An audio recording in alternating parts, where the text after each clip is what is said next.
immediately I go to work helping my acquisition guy find a realtor that can help us comp it.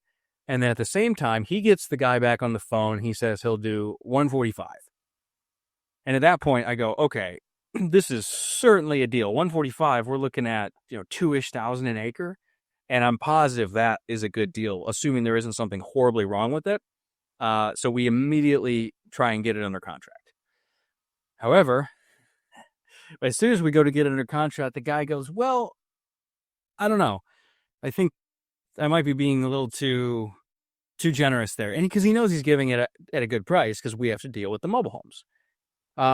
And apparently his sister's involved. And even to this day, I don't know exactly how because she didn't have to sign on anything, but she had some involvement. So maybe it was just a handshake deal between siblings. But he goes back to his sister and he comes back and he says, actually, we want 190. Now, that's pretty irritating.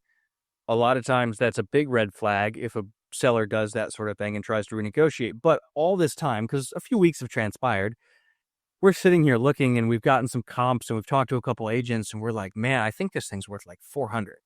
So, okay, fine. We'll re-engage. So my acquisition guy did a really good job of saying, in essence, look, if we can come up and meet your number or anywhere close to it, we need to know that we have a deal and there's no BS and you're going to sign. And so he set that expectation really clearly. The guy agreed. And then after looking at it a little further, we did figure that was well worth doing.